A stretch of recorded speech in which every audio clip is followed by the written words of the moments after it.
প্রতি বছর এপ্রিল থেকে জুনের মধ্যে অমাবস্যা ও পূর্ণিমা তিথিতে কার্প জাতীয় মা মাছ ডিম ছাড়ে হালদায়। তবে এই সময় পর্যাপ্ত বৃষ্টি ও পাহাড়ে ঢল প্রয়োজন। এবছর এপ্রিলের মধ্যে ডিম ছাড়ার দুটি তিথি চলে গেছে, তবে এখনো পর্যাপ্ত বৃষ্টির দেখা মেলেনি। তাই সামনের পূর্ণিমা তিথিগুলোতে অর্থাৎ 9 থেকে 15 মে এর মধ্যে মা মাছের ডিম ছাড়ার সমূহ সম্ভাবনা রয়েছে। হালদা থেকে ডিম সংগ্রহকারীরা বলছেন, এরই মধ্যে নদীর সংযুক্ত খালে অবস্থানকারী মা মাছগুলো ডিম ছাড়তে গভীর পানিতে অবস্থান করেছে। বৃষ্টি ও পাহাড়ি ঢল হলে প্রথমে নমুনা ডিম, এরপর পূর্ণাঙ্গ ডিম ছাড়বে মা মাছ।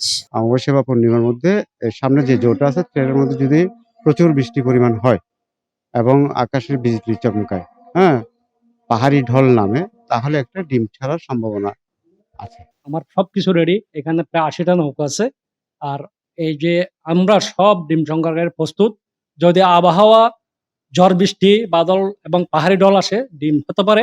ইনশাল্লাহ আমরা প্রস্তুত আছি। আমরা এবছর ডিম সংগ্রহ করব, আল্লাহ যদি দেয় আমরা সংগ্রহ করব। আমরা এখন প্রস্তুত আছি এবং নৌকো জালসন নিয়ে আমরা ডিম ধরার যা কিছু লাগে সবকিছু নিয়ে আমরা প্রস্তুত আছি। বান্ডেল থাকলে প্রতি সেনমানিতে টাকা বাঁচবে। বিকাশ সেনমানি বান্ডেল কিনে জিতুন প্রতি লেনদেনে। চট্টগ্রামের রাউজান হাটহাজারী উপজেলার সীমানা দিয়ে বয়ে যাওয়া হালদা নদীতে প্রতি বছর চৈত্র থেকে আষাঢ় মাসে ডিম ছাড়ে মা মাছ। কৃত্রিম পোনার চেয়ে হালদার পোনা বাড়ে বলে এই পোনার কদর রয়েছে সারা দেশে।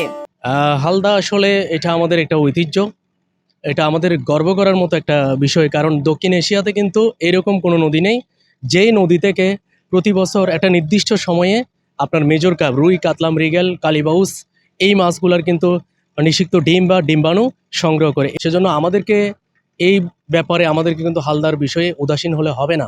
অলরেডি আমরা দেখতে পেলাম যে বিগত কয়েক বছর কিন্তু আপনার হালদা থেকে সংগৃহীত ডিমের পরিমাণ কমে যাচ্ছে। এটা কিন্তু আমাদের সবার জন্য একটা অ্যালার্মিং। জানা যায় প্রতি বছর চৈত্র মাস থেকে শ্রাবণ মাসের মধ্যে হালদা নদীতে মা মাছ ডিম ছাড়ে। প্রবল বর্ষণ ও বজ্রপাত হলে নদীতে পানির গভীরতা বৃদ্ধি পায়, ফলে নদীতে পাহাড়ি ঢলের তীব্রতা বৃদ্ধি পেয়ে নদীর পানি ঘোলাটে হলে পানির গভীরতা তৈরি হয়ে সেখানে ডিম দেয় মা মাছরা।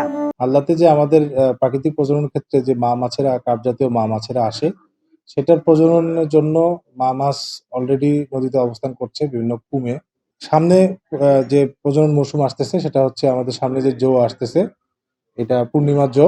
আমরা আশা করছি যে উপরে যখন প্রচুর বৃষ্টিপাত হবে এবং বজ্রপাত সহ বৃষ্টি হবে এবং পাহাড়ি ঢলের সাথে যে কাদা মিশ্রিত যে পানি, সেটা কিন্তু এই নদীতে আসতে হবে। নদীতে আসলে তখন এই মা মাছেরা কিন্তু উপযুক্ত একটা সময়ে, জোয়ার ভাটার সময়, যে কোনো একটা জোয়ার অথবা ভাটার সময় কিন্তু এই ডিমগুলা কিন্তু ছাড়ে।